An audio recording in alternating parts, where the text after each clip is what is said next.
नमस्कार दोस्तों, कैसे हैं आप लोग। बिहार में चुनावी सरगर्मियां तेज हो गई हैं लोकसभा की। बाकी किसी देश के कोने में हुई है ना हुई हो, लेकिन बिहार में जरूर तेज हो गई है। और बिहार में जिस तरह बिहार के मुख्यमंत्री नीतीश कुमार बयान देना शुरू किए हैं और जिस तरह से वो प्रधानमंत्री नरेंद्र मोदी और बीजेपी की बाकी नेताओं को आड़े हाथ ले रहे हैं, उससे तो यही लगता है कि नीतीश कुमार कोई या तो बड़ा खेल कर रहे हैं या फिर यह उनका अंतिम समय चल रहा है राजनीति में। इन दोनों बातों पर आज हम विश्लेषण करेंगे। दरअसल नीतीश कुमार ने एक बड़ा बयान दिया है। नीतीश कुमार ने कहा है कि बिहार के दरभंगा में अगर एम्स बनना है तो वो बने, और नहीं मतलब जहाँ बनना है वहीं बने, और अगर नहीं बनना है तो उनकी मर्जी जो वो करें। उनकी मर्जी का मतलब ये हुआ कि प्रधानमंत्री नरेंद्र मोदी जो करना है वो करें। अब जब ये आप चीज़ पढ़ेंगे या जानेंगे तो आपको बड़ी समानता दिखेगी कि भाई नीतीश कुमार तो बड़े सुशासन बाबू हैं और इनकी जो बात है वो वाकई सही है और सच्चाई के साथ इनकी समानता आपको दिखेगी। लेकिन इसके पीछे नीतीश बाबू बड़ा खेल कर रहे हैं। मैं आपको एक एक करके वो डिटेल बताता हूँ कि वो क्या खेल है, और इस पूरी डिटेल को मैंने अपने बुक में भी नोट डाउन किया है और इस पर स्टडी किया। मैं आपको दिखा रहा हूँ कि एक पॉइंट यहाँ पे मैंने नोट किया है और वो सारा पॉइंट्स मैं आपको दिखाने जा रहा हूँ। दरअसल क्या है कि नीतीश कुमार ने आज एक बयान देके सुर्खियाँ फैला दी कि बिहार में अगर आपको दरभंगा में जो ज़मीन दी गई है, जो दरभंगा मेडिकल कॉलेज के पास जो ज़मीन है, अगर उसमें आप एम्स बना सकते हैं तो बनाइए, वरना आपको जो मर्जी हो वो करें। नीतीश बाबू सुशासन के लिए जाने जाते हैं और इन दिनों जिस तरह वो बिहार को लेकर और बिहार के लोगों को लेकर जिस तरह बयान दे रहे हैं, ये किसी को नहीं लग रहा है कि नीतीश जो है वो बिहार के विकास के बारे में सोच रहे हैं। एक समय था जब नीतीश को ये माना जाता था कि वो बिहार को विकास की उस ऊंचाई पे ले जाएंगे जहां लोग बिहार की तुलना करेंगे, भाई बिहार मॉडल का विकास करना चाहिए। अब नीतीश कुमार एक 1 बाय 1 करके जिस तरह से बयान दे रहे हैं, उससे तो यही लग रहा है कि आने वाले दिनों में कहीं ऐसा तो नहीं कि नीतीश कुमार जो है वो बिहार को बर्बाद करने के लिए सब कुछ राजनीति कर रहे हैं। ये 1 बाय 1 आप सिनेरियो समझिएगा तो आपको समझ में आ जाएगा। क्या है कि दरभंगा में जो एम्स बनना है उसके लिए केंद्र सरकार ने 2020 में, मैंने वो नोट किया है, 19 सितंबर 2020 को मंजूरी दे दी थी कि भाई आप दरभंगा में जो एम्स है वो बनाइए। इसके बाद क्या हुआ कि बिहार सरकार ने 3 नवंबर 2021 को पहली बार वो जमीन दी। यहां तक तो आपको लग रहा होगा कि नीतीश की इसमें क्या गलती है, जमीन दे दी उन्होंने, सरकार ने 2020 में मंजूरी दे दी, 1 साल बाद उन्होंने जमीन दी। देखिए 1 साल बाद जमीन दी, और उस जमीन को का जो लोकेशन है वो है शोभन बाईपास। नीतीश कुमार बार बार ये कह रहे हैं कि उस बाईपास के पास 2 लेन सड़क है, 4 लेन की सड़कें हो रही हैं, इसलिए लोग आवाजाही में ठीक हो गए, इसलिए वो जगह जो है वो उपयुक्त है एम्स को जैसे संस्थान को बनने के लिए। अब वो कह रहे हैं कि केंद्र सरकार जो है वो वहाँ पे एम्स बनाने से मना कर रही है। अच्छा, ये दरभंगा आया कैसे चर्चा में, जरा मैं ये भी आपको बता दूं, उसके बाद हम आगे बढ़ेंगे। दरअसल 2 दिन पहले प्रधानमंत्री नरेंद्र मोदी ने एक प्रेस कॉन्फ्रेंस में लोगों से बातचीत में, मतलब आम प्रेस कॉन्फ्रेंस, पत्रकारों की प्रेस कॉन्फ्रेंस नहीं थी, वो एक वीडियो कॉन्फ्रेंसिंग थी और उसमें कुछ मीडिया के भी लोग थे, इसलिए मैंने उसको प्रेस कॉन्फ्रेंस भी कहा, हालांकि वो पूरी तरह से वीडियो कॉन्फ्रेंसिंग था। उसमें उन्होंने कहा कि अपने विकास के कामों को गिनाते हुए उन्होंने कहा कि हमने फलाने जगह ये किया, IIT खोला, एम्स खोला, और उन्होंने दरभंगा एम्स का भी नाम लिया।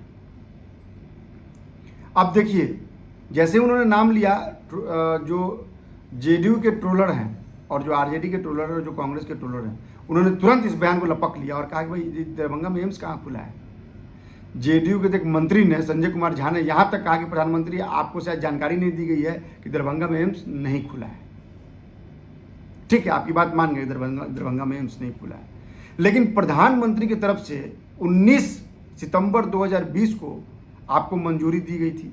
आप 1 साल बाद यानी 3 नवंबर 2021 को आप जो है वो ज़मीन आवंटित करते हैं।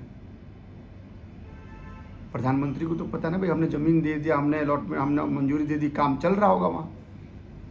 हो सकता है कि मुमकिन है कि उनको जानकारी नहीं होगी, अपडेट नहीं होंगे वो। लेकिन आपने कहा अपडेट किया नीतीश बाबू? आपने कब लोगों को बताया? आज जो आप कह रहे हैं कि 151 एकड़ ज़मीन दरभंगा के एम्स के पास जो आपने दी थी, वो केंद्र सरकार उस पर एम्स बनाने को तैयार नहीं है, क्या आपने बताया कारण क्या था? क्या आपने बताया कि केंद्र सरकार की वहाँ टीम गई थी, स्वास्थ्य विभाग की वहाँ टीम गई थी, उसने उस ज़मीन का मुआयना किया और पाया कि वो ज़मीन जो है वो 30 फीट गहरा ज़मीन है। सोचिए, 30 फीट गहरा ज़मीन है, और आप दलील देते हैं कि 300 करोड़ अतिरिक्त खर्च कर बिहार सरकार उस ज़मीन को मिट्टी से भरवा देगी। जब वहाँ यह बात जब केंद्रीय मंत्रिमंडल को, उस कमेटी को जब मालूम हुई, तो उसने फिर से वहाँ इन्वेस्टिगेशन किया और पाया कि नहीं, वो जो ज़मीन जो है वो इतना हेवी स्ट्रक्चर के लिए उपयुक्त नहीं है। नीतीश बाबू ये बताइए कि क्या उस ज़मीन को आप बार बार दूसरे जगह ले जाने के फिराक में नहीं हैं? उस ज़मीन की आड़ में आप एम्स को दूसरे जगह ले जाने के फिराक में नहीं हैं? क्या यह सही नहीं है कि आप किसी एक राजनीतिक नेता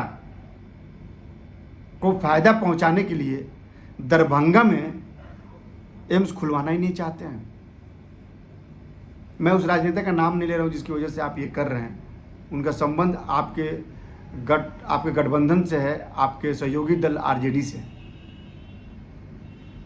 क्या आप बिहार के लोगों के साथ इस तरह की राजनीति करेंगे? क्या आप स्वास्थ्य के नाम पर इस तरह की राजनीति करेंगे?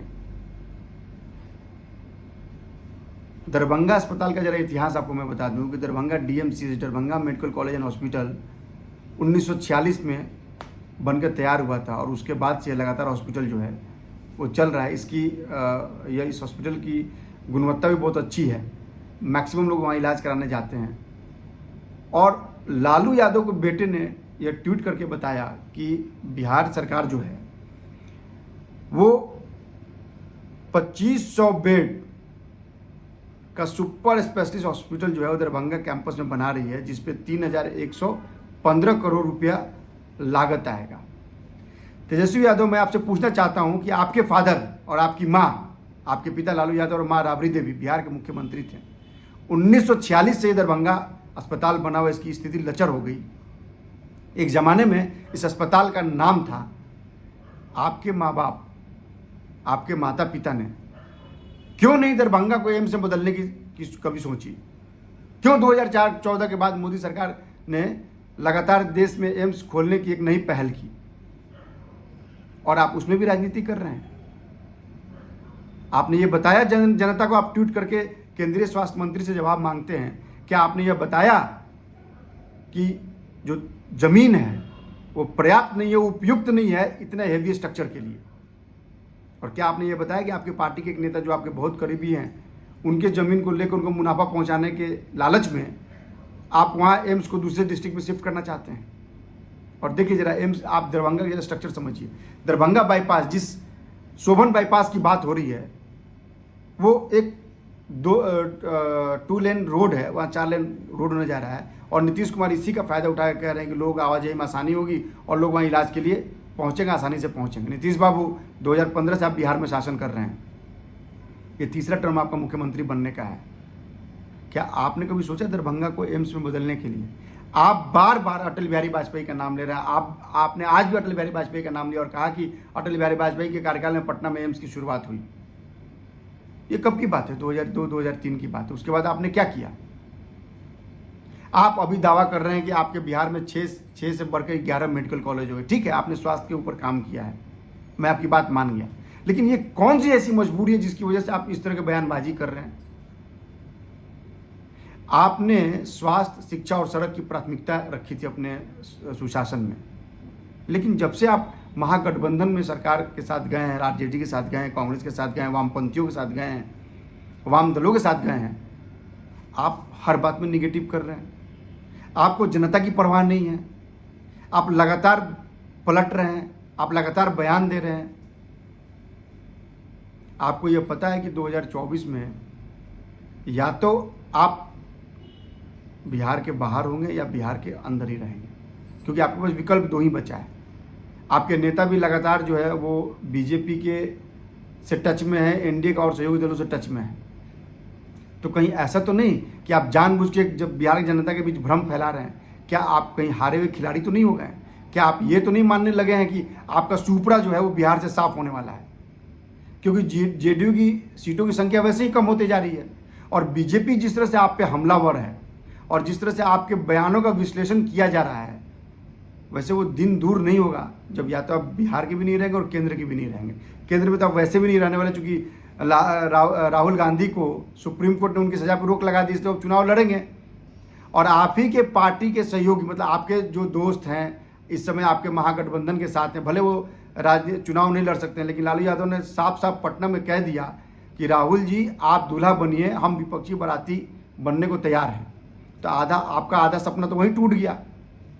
अब देखना कि बेंगलोर की बैठक में क्या आपको संयोजक बनाया जाता है कि नहीं बनाया जाता है। क्या लालू यादव ने जो राहुल गांधी को मटन और भात खिलाया है वो कितना काम आता है आपके लिए, यह देखने वाली बात होगी। लेकिन इतना तय मानिए कि अगर आप राजनीति के माहिर खिलाड़ी हैं तो आपसे 10 गुना आगे माहिर खिलाड़ी हैं लालू प्रसाद यादव, जिन्होंने आपको बिहार में उभरने नहीं दिया, जिन्होंने आपके राजनीतिक कैरियर पर एक तरह से ब्रेक लगा दी थी। यह बीजेपी ही वो पार्टी थी, और यह अटल बिहारी वाजपेयी, जो आप बार बार नाम ले रहे हैं, अटल बिहारी वाजपेयी थे जिन्होंने आपको एक प्लेटफॉर्म दिया, राजनीति में एक अच्छा प्लेटफॉर्म दिया।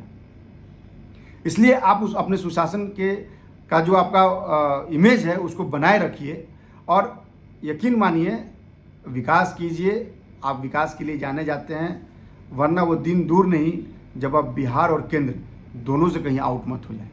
हम लगातार नीतीश कुमार उससे जुड़ी खबरें से आपको अपडेट कराएंगे, बिहार से भी जुड़ी खबरों से अपडेट कराएंगे, साथ ही केंद्र में जो घटनाएं घटित है उससे भी अपडेट कराएंगे। आप हमारे वीडियो को लाइक कीजिए, सब्सक्राइब कीजिए और शेयर कीजिए, और हाँ, कमेंट भी जरूर दीजिए, क्योंकि आपके कमेंट से हमें यह मालूम पड़ता है कि आप हमारी खबरों को लेकर कितना संजीदा हैं और आप किस तरह की खबरें देखना चाहते हैं। नमस्कार।